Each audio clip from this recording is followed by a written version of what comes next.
beautiful morning to you. You're welcome to Sports Talk on Atlantic Television Network. Top on our menu this morning, Team Nigeria win bigs at International Handball Federation Championship. Coming in from tennis, Mackerel beats Spawn in playoff wins and playoff in the Women's Championship. And coming from football, Sergio Ramos received a 30th career red card. These and many more will be yours after the short time out. Stay with us.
Welcome back, Steve Sports Talk on Atlantic Television Network, and of course, we're ready, of course, to bring the latest revolving around the beautiful world of sports this morning. Joining me on the show is Emmanuel Michael. Michael, good morning to you, and welcome to the show.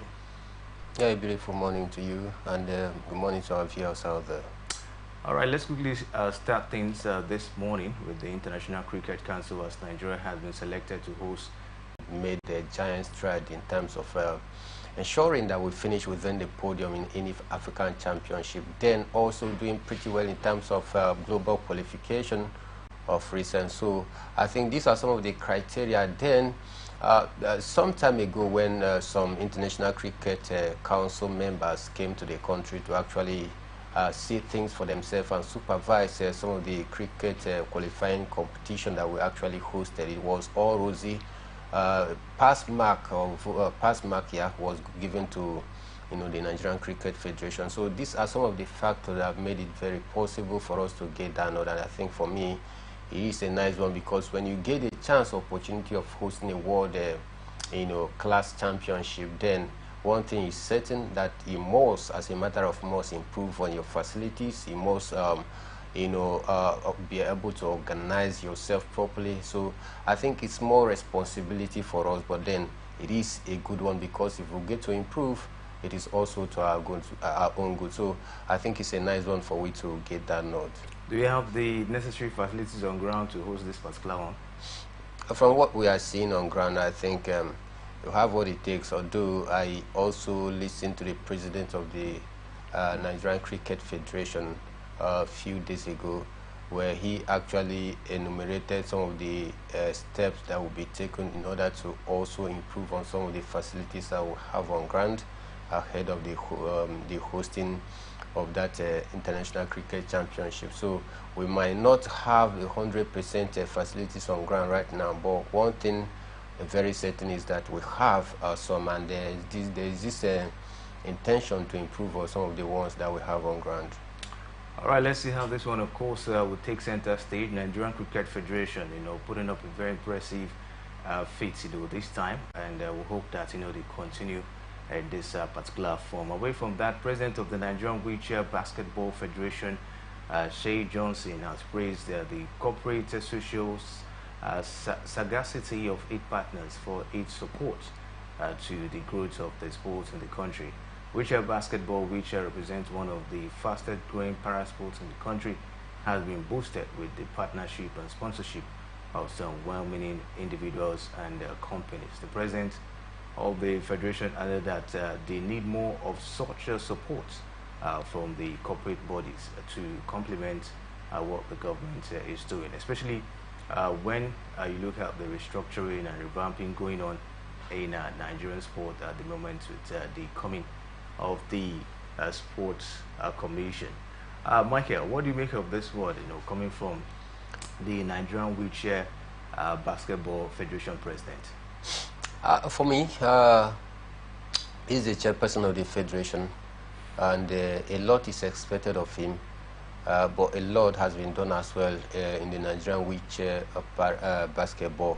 I think we'll be having that massive rise, although we've not taken it to the international level to make a mark for ourselves. But then there is this hope because of the new National Sport Commission that was introduced, and then the collaboration between him, that is the federation, and then Bukola Olakpade and the Shehu Diko. There is this glimpse of hope that with the collaboration that we are seeing, within the National Sport Commission and the federation, the Wheelchair Federation, there is this hope that we might, take a step forward towards also consolidating our own name in the world map of wheelchair, activities. But then again, the major primary aims here is for us to see if we can be able to qualify for the upcoming Commonwealth game, which is key to we launching our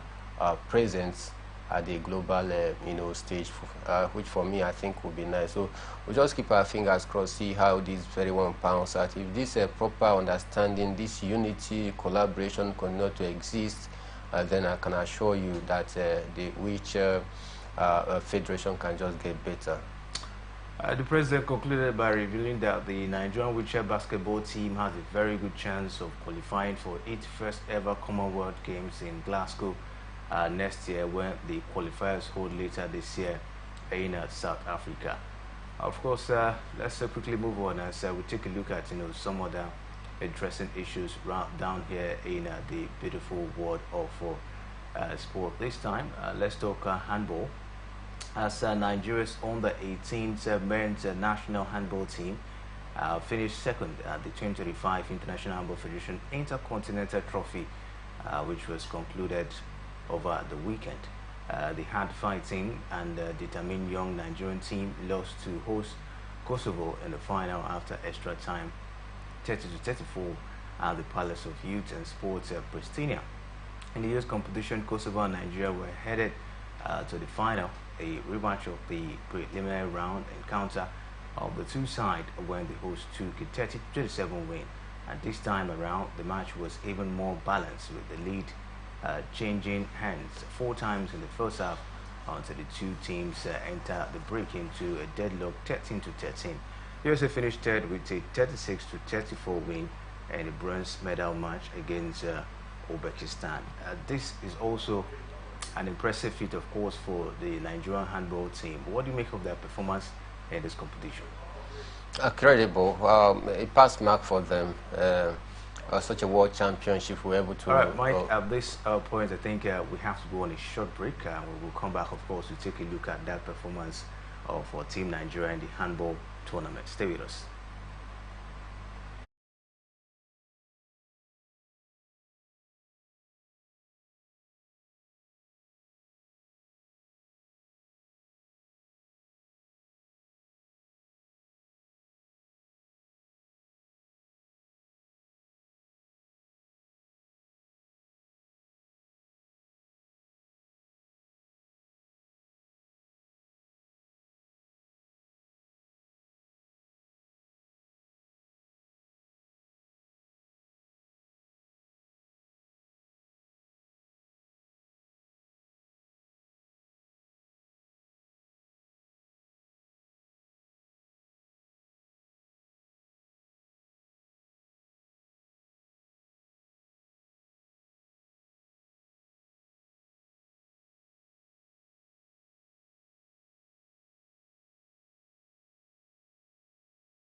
You're welcome back as the Sports Talk on Atlantic Television Network, and of course, we'll bring you the latest revolving around the beautiful world of sport. We're actually, of course, looking at the feat of Nigeria handball team.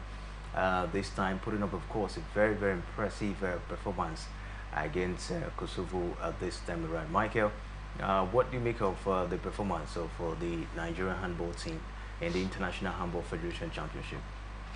I think for me, they give a good account of themselves. Such massive championship, they were able to come second, winning the silver medal in that very one against the host, who actually, took them to the cleaner, or rather, was more like a keenly contested encounter. Don't forget, this same host, country, talking about Kosovo, actually met in the preliminary round. They defeated us, but it was a very cagey encounter, 30 to 27.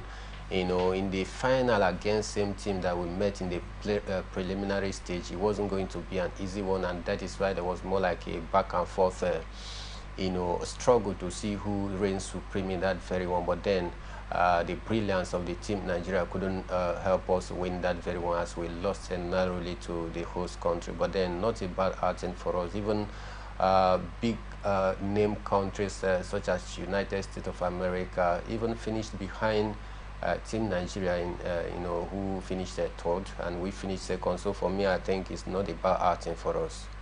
All right, let's see how this one, of course, will go then, and we hope that, of course, they continue with this impressive performance. Let's talk golf this morning as Roy McIlroy claimed his second Players' Championship title with a comfortable victory over JJ Spawn in a three-hole playoff at Swaggrass. It is his Northern Irishman's second PGA Tour win of the season and the 28th of his career, and comes in the most prestigious event outside of the annual four majors. McIlroy, four-time major winner, dominated the playoff from the opening tee shots on the par 5 16, booming his drive down the center of the fairway, while Spawn, who has just one PGA Tour win, could only find the rough. The American wore number 57, chopped his second into a greenside bunker and took 3 form there to register a par, while McIlroy, who hit his second into the center of the green, 2-putted for a biddle. McIlroy then found the green with his tee shot on the iconic par 3 7th island hole, but Spawn dunked his ball in the water to effectively end his hope. McIlroy on another impressive feat, of course, for himself this time around. But let's move on as we take a look at boxing, as the International Olympic Committee Executive Board has recommended that boxing be included at the 2028 Games in Los Angeles. Michael, how realistic will this one be? I think it's getting the green light because the almost outgoing, International Olympic president, talking about Thomas Bach, was actually saying something positive regard to, reinstation of, the International Boxing, Federation in the activities of the IOC, talking about the International Olympic Committee. Who also recall that they have been embroiled or accused by financial impropriety and some shady dealings behind the scene, more like a monkey business. And it was led by no other person than the Russian, who was holding sway as the chairperson of that boxing, federation, which was embroiled with a whole lot of allegations. And that is why they were scrapped out from the International Olympic Committee. In the last 2 Olympic Games, I think they've not been able to show their influence because of the suspension. But now the outgoing president, talking about Thomas Bach of IOC, is actually giving a nod to the fact that they should be reinstated. But then that is his own sole, opinion. We get to see this week if the International Olympic Committee Executive Council get to sit and decide on the matter whether to, allow them back, so that they could be part of the next Olympic game. It remains to be seen. But then, if you take a look at information coming from, reliable sources, it is very clear that some of the heavyweight names within the IOC are even also given the nod. Probably If they come back, I'm thinking you're seeing the possibility of hosting the Russian chairperson there, because there has been so many allegations concerning doping issue, financial, impropriety, a whole lot of things. So I just hope that they have been able to clean the mess and come out clean slate this time around, so that if they are included into the Olympic Games, then we'll have rest assurance that they are going to live according to the tenet and the principle and standard of what the International Olympic Committee Charter actually states. All right, let's see how this one, of course, will come to reality. Boxing, of course, looking for a way, of course, to showcase itself down there in the next Olympic Games. All right, let's take a break now. We'll come back from the break. We'll bring you the latest evolving around the beautiful world of football. Stay with us right back.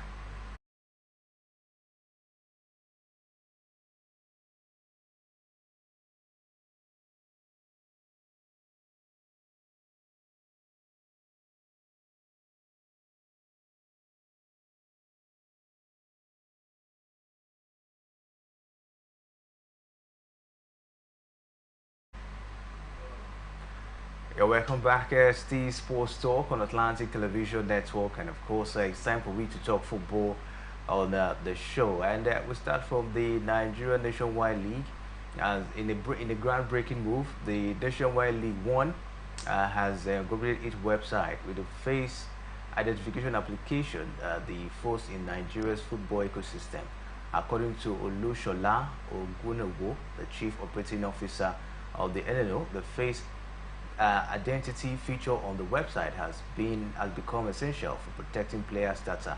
The face identity uses facial recognition technology to provide intuitive and secure data, accurately mapping the geometry for the player's self-face. With this feature, clubs can easily track their players, and any attempt to illegally register a player will be halted by the face identity app. The app will notify the original club via email, informing them that the player is already registered with another team. The NLO Secretariat will also be alerted, ensuring that the player is officially released by the previous club before being registered with the new team.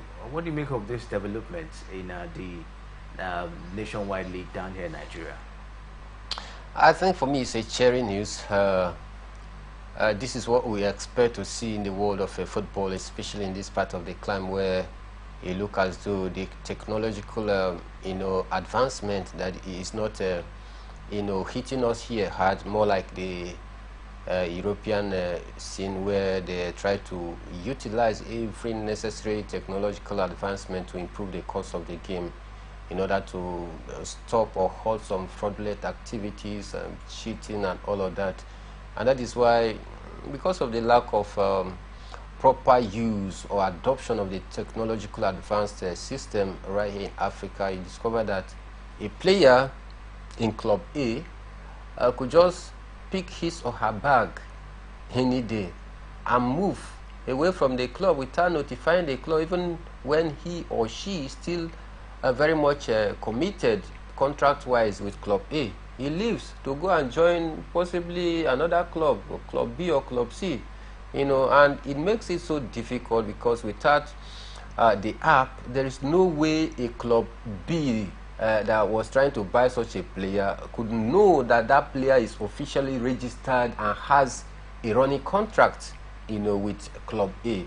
So they will just accept that player, recruit the player against the principles of the game, because if you are contracted to Club A, you must see off your contract terms and conditions before leaving. And if you are leaving with the note that you've been able to fulfill your contract terms with the club. If it is 2 years contract, you are sure that you finish that 2 years. If you want to renew the contract, you can renew it. But if you want to take a walk, you take a walk legally. You go sign for another club and nothing happen. Nobody holds you responsible. You didn't breach the law. So I think this for me will go a whole long way in solving some issues. We've seen clubs embroiled with players and management. This one will say that they have existing contract with them, and the club will say no, we don't have any existing contract with you. And sometimes clubs just wake up one day, they lay off as much as 8 players, 10 players to recruit new players like 14 or 15, whereas those players that were laid off have existing contracts. So I think it is a nice idea, because if you have an existing contract with Club A, moving over to go and pitch tents with Club B or Club C, that courtesy of this app, it will notify the club that you want to venture into that, oh, this player is already registered with Club A. Then even Club A will also receive an email signaling them that something is about going wrong. And this makes it very easy for us. So I think we should also implement it not just in the NLO, we should implement it in all stratas of our league. Thank God that it is the NLO that started this, and hopefully it's going to graduate down to the NNL and to the Nigerian Premier Football League itself. All right, let's see how this one, of course, will help shape the league down here in Nigeria. We hope that all of this will be implemented appropriately so that we can see a smooth running of football down here, especially in the Nigerian Nationwide League. Away from that, domestic football action in Nigeria's second-tier league, the Nigerian National League is set to resume for the second stanza of the 2024-2025 season with the highly anticipated fixtures. As the most competitive league in the country, the 36 clubs will battle fiercely, some aiming for a prestigious spot in the Super 8, others fighting to maintain their league status, while some will be desperate to escape relegation. With the open transfer window allowing teams to reinforce their squad, the competition promises to be even more intense in this second half of the season. Crown FC, Ogbomoso, Code, Khalifat FC, Wiki Tourist of Bauchi, and Yobe Desert Stars of Damaturu currently lead their respective conferences, but they will face fierce opposition as the race for glory intensifies. What are your expectations ahead of the second standard of the Nigerian National League, Michael? More excitement, more better officiating, proper collaboration between the clubs and the players, management, and all officials. Improvement is just my keyword for the second stars as it gets underway. All right, let's see how it goes. We hope that all of this will put in place. Let's quickly move on as we talk about the Nigerian Women Football League. Edo Queens Mekura midfielder Amarachi Odoma Kadiola said she is in top form to helping her team in the second stanza of the Nigerian Women Football League. Amarachi Odoma stated this during a chat with journalists over the weekend. He said that she is mentally and psychologically prepared ahead of the second stanza. Amarachi Odoma enjoyed the Queens fans and supporters to give the team tremendous support as she urged them to stand by the team during difficult times. Defending champions will begin their title defense. In the first match of the second round, they traveled to Ekiti Queens on March 19, 2025 in Edo Ekiti. All right, the second stanza of the Nigerian Women Football League will be upon us, very soon. I think we'll see that, tomorrow, and we're going to be looking forward to see some exciting action, especially from Edo Queens. Talking about Doma, she's actually getting very much prepared to make sure she, of course, put up a very impressive performance for her side come the second stanza. Mike, we'll see the second stanza of the Nigerian Women Football League, come up this week. We saw a very fantastic, first stanza, especially for teams like Rivers Angels. We talk about Remo Stars ladies. What do you make of it? Edo Queens as well in the mix. How do you see the second stanza panning out for them? It promises to be another exhilarating season in the Nigerian Women Football League. Just like you mentioned, some of the teams that are doing well so far in the first stanza, teams like Edo Queen, Remo Stars ladies. Then you talk about Rivers Angels. I think these are the teams to watch out, because about 2 or 3 of those teams in the Nigerian Women Football League haven't lost any game in the first stanza. So I expect them to build on that momentum in the second stanza going forward. But from the qualities that we've seen from some of the recruitment done by some clubs out there, I think it's going to be even more difficult, because the basement team at this point in time, having rested a little, we actually want to bounce back in a very impressive manner to actually revive their hope of making it to the Super 8, which I think is going to be more competitive.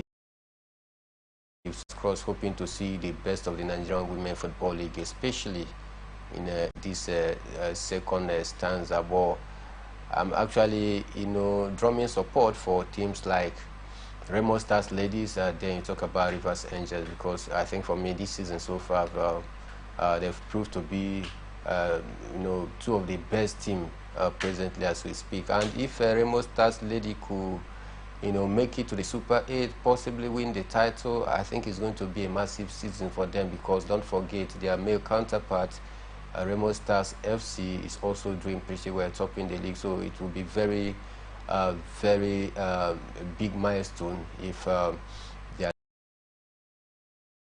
late season Nigerian Women Football League Championship.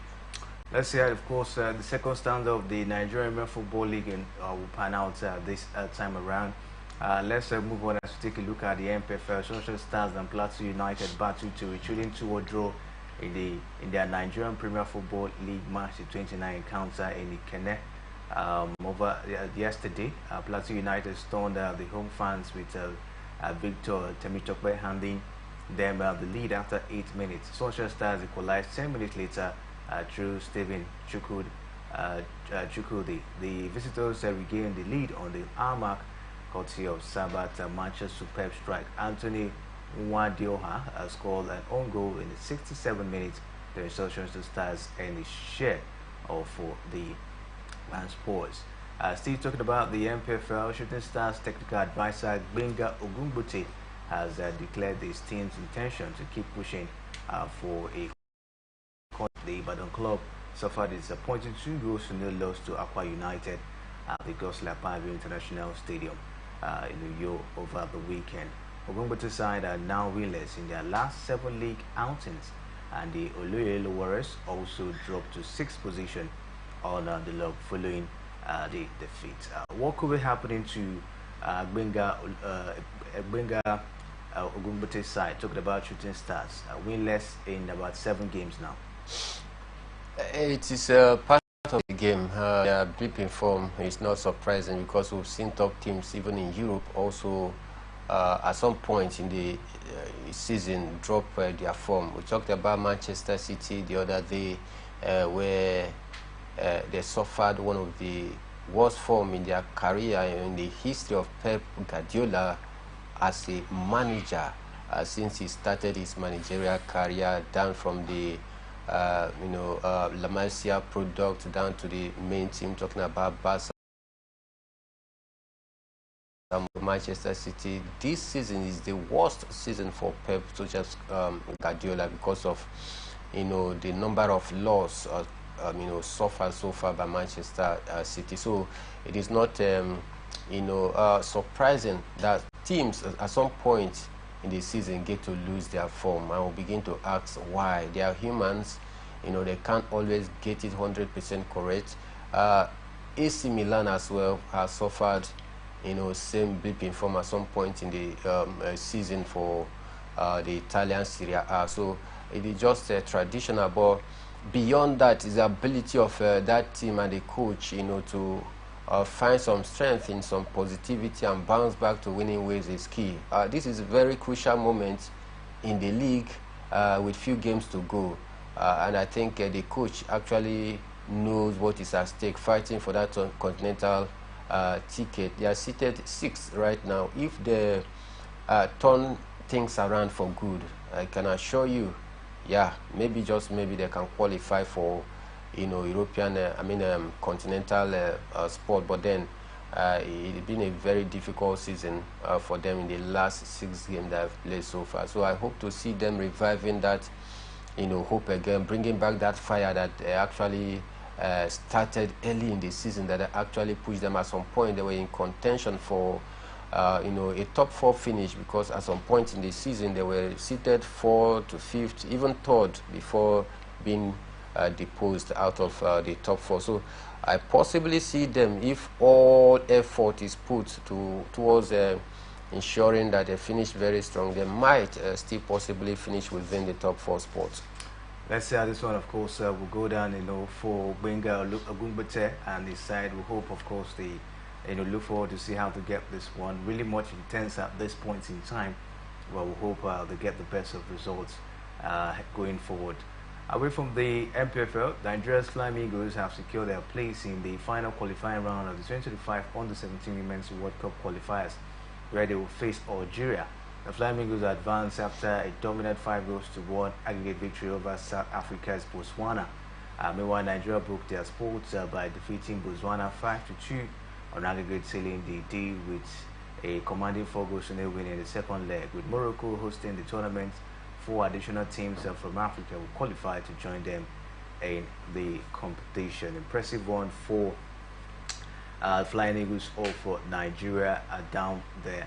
All right, let's move on. As Heartland Technical Advisor Monica hopes the Super Eagles will secure qualification for the 2026 FIFA World Cup. Monica admitted that qualifying for the tournament would be a very difficult task, and the former Super Eagles forward urged Erichel's team to secure maximum points against Rwanda. Nigeria will face Rwanda at the Amahoro Stadium in Kigali on Friday, before returning to Uyo to play Zimbabwe next week, Tuesday.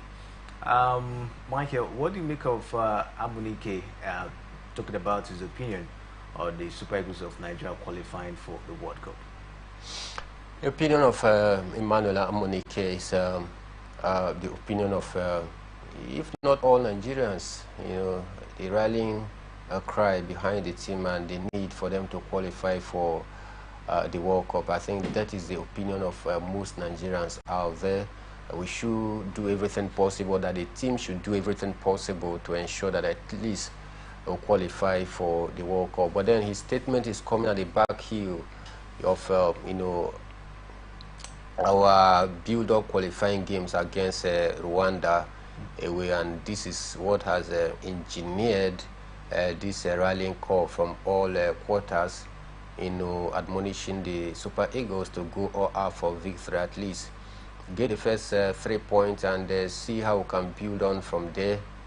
So for me, I think proper call from one who has also done on the color of the national team, sacrifice his sweat and everything to ensure that Nigerian football get to the height it is today, talking about the Super Eagles. So he stands as an authority, and whenever he speaks from the point of an insider who has been part and parcel of the team. So it is more like same call, coming in from other Nigerians as well. The other day you had, Kenneth Omeru also giving out his own rallying call to Nigerians out there. So at this point, this is what we need at this point in time to see if we can be able to revive the hope. All support must be given to the team. This is not time for criticism. This is not time for fault finding. This is not time to start digging up old wood. The proper thing is for us to just keep going. For us, of course, we just keep going, and let's see how Richard keep the team going this time. Talking about the Super Eagles, their camp, of course, has continued to bubble with the arrival of several players, and then we've seen a lot of players, of course, in camp. But still, the Super Eagles 2026 World Cup qualifiers, the chairman, Senate Committee on Sports, Senator Adu Ahmed Nengi, has revealed that the federal government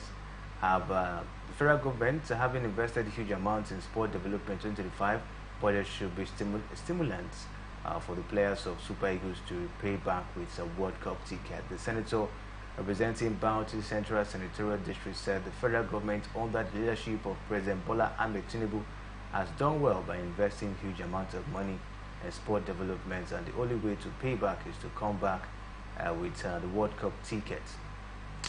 Impressive one as it is, and I could tell you that a lot of players are already in the camp, the likes of Victor Osimhen, also Olaoluwa Aina as well in camp, Samuel Chukwueze and the rest of them already in camp. But the camp, of course, is really bubbling. Eric Chell also having a swell time as well with the players, and we hope that this synergy will yield fruits, at the end of the force against Rwanda, and we hope, of course, to get a very impressive result. Talking about the mood, of course, in the camp, I don't know what you make of the synergy between Eric Chell and the players so far. It's been good. It's been good. I think I saw some clips of some players arriving the camp late last night, and there was a proper synergy between the coach and the players. He actually welcomed and received them, had a one-on-one chat with a few of the players out there. So I think he's building a good synergy, but then he also seems to be a very blunt coach, because Victor Osimhen, speaking a certain channel a few hours ago, said that he has actually spoken with the coach, and he seems to be a very good coach, but then he demands discipline. He said that anybody who would not give 100% commitment to the team won't be part of his squad. So if such statement is coming from Victor Osimhen, I mean, it simply tells you that the coach, he is a no-nonsense coach, but then still ready to work in collaboration with his key players, because even if you are a no-nonsense coach, you must be able to have this father and son relationship with your players if you truly want to get the best out of the players. And this is what Eric Chell is actually demonstrating. He's also very down to the earth, but also a disciplinarian, and that is why in the last African Cup of Nations, when he took his country Mali down there, we saw that massive good football, and that synergy, the energy, the discipline that we saw within their camp, was such massive that one of their players even, speaking shortly after they were knocked out of the African Cup of Nations, said that, they had no regrets, they gave their all, and the coach did everything, and that is why they came thus far. They played one of the beautiful games in the last African Cup of Nations. So I think we just give the man the needed support. That is all I can say for now. See how we can be able to revive the hope of the Super Eagles making it to the 2026 World Cup.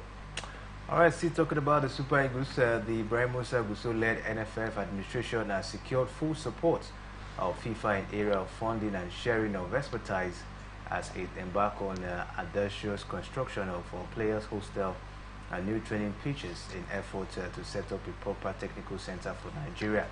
The Gusau-led NFF will add another milestone today when the groundbreaking ceremony for the construction of players' hostel and a number of new training pitches held in Abuja. According to the NFF, the groundbreaking will be done by the Speaker of the House of Representatives, Right Honorable Tajuddin Abbas, and of course we'll see how this one, of course, will pan out. It's an impressive, stride by the Nigerian Football Federation president. What do you make of this one, coming from the Nigerian Football Federation? A good one. I can only say a good and a nice development, having that partnership or that synergy with FIFA to ensure that we have more like a football host for a national team. I think it's a nice one. Almost 100 something rooms, massive and world class. So I think for me this is the way to go. Have this proper partnership, and that is why some of us were not too happy that Amaju Pinnick couldn't make it to back to the FIFA Executive Council, for the second time. So we lost some of these privileges and opportunities, of getting, funds from FIFA to put up this kind of massive projects out there. This is one of the things that will be missing, and that is why some of us weren't happy that Amaju Pinnick couldn't return back to the FIFA Executive Council, a few days ago when he lost, to his counterpart, cost of that one vote. Because when you are a member of the FIFA Council, then your country stands a very good chance of attracting most of these FIFA, Go projects down, to your continent or to your country, to be precise. So for me, I think a good partnership between NFF and the FIFA. With this kind of partnership, at least we can continue to expand and keep developing and keep growing our football. Because when we talk about football growth, it's not just what happens on the pitch out there. You talk about the growth of the game off the pitch, and this is where, key facilities comes in to aid the improvement and development of the game. All right, let's see how this one, of course, will go down. But away from that, let's talk club football now. As club football in Europe, as Chelsea Football Club has strongly condemned the online racial abuse directed at defender Wesley Fofana following their latest fixture. The footballer yesterday shared messages he received after the match on his Instagram story, saying 2025 stupidity and cruelty are no longer hide. It is not just football, it is not just a game. When some believe that their skin color makes them superior to others, it is time for things to change, for platforms to take action, and for everyone to take responsibility. Coming from Fofana. Meanwhile, in an official statement yesterday via their site, the club expressed its argument. This goes over the rising incidents of online racism targeting 8 players. The club reaffirmed its full support for Fofana and pledged to collaborate with relevant authorities to identify those responsible. Racism still on in England, Michael? Still on most of advanced countries, especially in Europe, and it's a very terrible one, because this is what the Negroes suffered. And at time past, even in the United States of America, you can't forget the story of Martin Luther King, and which actually formed the Negro movement and a whole lot of things. So that is why you see most of these African or black skinned professionals fight so hard to be able to distinguish themselves, away from the white colored skin, people over there, because until you do something very extraordinary, they won't regard you as anything. They feel, despite your intellectual prowess, despite your strength and all of that, it amounts to nothing so long as you have a black skin pigmentation, which for me is very, very wrong.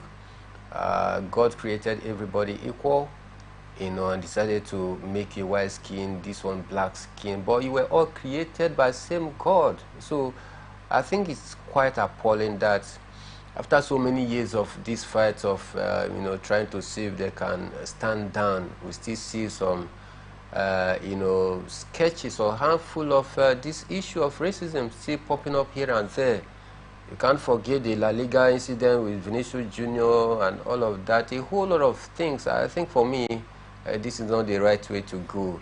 They must be able to properly identify those who have actually taken to the social media to make such derogatory and inflammatory statements because of his color of skin, to educate them and possibly punish them so that it will serve as a deterrent to others going forward. Very terrible. You don't know what these players faces whenever they come up on on the mainstream media to make this statement. So you feel it doesn't really bother you because you are not in that picture. My brother, if you get to Europe and you face such dehumanizing treatment that they do against you just because of your skin color, you truly understand how deep this racial issue is. And that is why some time ago when JJ Okocha was interviewed, he said he suffered so many of that at some point the only thing he could do to actually prove to the whites that he's more superior to them is that he will have to dribble them over and over again. That if he dribble past one, he's going to bring back the ball to you to dribble you the second time again, so as to prove to you that indeed he's more superior to you. So I think it's a very terrible situation, and I believe that the authorities are doing something very, very fast to tame this ugly trend. Let's see how this one goes down. The team talking about Chelsea, they've come out, of course, to defend their player, took the ball for fun, and we hope that all of this will be curbed in the coming days. See down there in England, a former Manchester United midfielder Paul Scholes has named the very player Ruben Amorim is keen on signing this summer. According to him, the Red Devils head coach is keen on signing Martin Zubimendi, who is also a target for Arsenal and Liverpool. Manchester United defeated Real Sociedad 4 goals to 1 in the UEFA Europa League last season, last 16-second leg tie last week Thursday, and they also beat Leicester City 3 goals to 0 in their Premier League on Sunday. I don't know what you make of this one. Manchester United, of course, going for another player. How good is this player? I think Zubimendi is a very good player, but Paul Scholes is just making his own personal opinion. He doesn't have any say in terms of Manchester United decision, though they are ex-player, but his decisions of input rather is limited. He can just talk on the media, but it doesn't have anything to influence within the recruitment of Manchester United players. Of course, he's feeling the pains of what Manchester United is passing through right now, rocking the 13th or 14th position in the English Premier League, having the worst season ever in recent time in their career. He could also be feeling the pain and frustration of what Manchester. But then, before you could sign such a good player, you must, as a matter of more, sell players, because Manchester United presently they have financial leakages which they truly need to cement and patch them if they truly want to get good players out there, and they must sell as much as 5 or 6 grade A players before they could actually head to the market to pick such a quality players. All right, let's see how this one, of course, will pan out in the coming days. Manchester United looking forward to beef up their squad ahead of next season. But away from that, the Barcelona game against Osasuna postponed after a club doctor died unexpectedly before kickoff on March 8 has been rescheduled for March 27.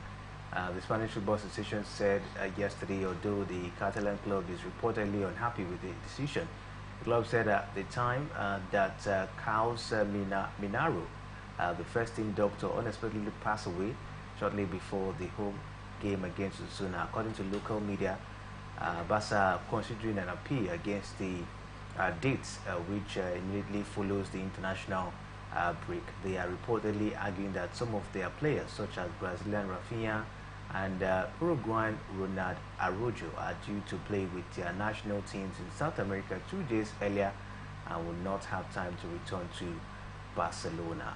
Michael, what do you make of this particular one? They're making a case for themselves after the international break. Some of their players will go international duty. Coming back, it will be very late for them to start a match, less than 24 or 48 hours, before then. And you saw how Madrid players actually complained in their last game because they played the UEFA Champions League game. Less than a few hours they had to play the La Liga game. They complained. We saw fatigue and tiredness from them. This is what Barca is trying to protect against. All right, let's see how this one, of course, will go down. And away from that, Sergio Ramos was shown the red card in the final minutes of Montreal's victory over Pumas over the weekend. This is his first sending off since moving to Liga MS. Ramos, who is renowned for his aggressive style, was involved in numerous physical battles during the game. Montreal were leading 3-1 in the 92nd minute when he tackled Martinez. The Spaniard then kicked Martinez as the ball rolled out of play. It is the 30th red card of Ramos' career. He was dismissed 26 times for Madrid, twice for Paris Saint-Germain, and once for Sevilla. Meanwhile, Ramos has scored 3 goals in four games since joining Montreal last summer. Sergio Ramos, the man who is not shy of receiving red card anytime, any day. What do you make of this, aggressiveness, from Sergio Ramos, anywhere and any club, of course, he plays for? It is in his DNA as a defender to be very hard, and that is why it is not surprised that we've seen him receive as much as 30 red cards in his career as a professional footballer. 26 for Real Madrid, where he spent most of the time. Then, you know, I think for me the only surprise thing is that he didn't receive any red card for the national team. But then Ramos, any day, anytime, is still a good defender. All right, at this point, we're going to call it a wrap. We'll be back by 6 p.m., of course, to bring you all the interesting issues coming from the beautiful world of sport. It promises to be another exciting time talking sport on Atlantic Television Network. Don't forget, peace and unity are always the pathways to progress. My name is Kingsley Emmanuel. Thanks for watching.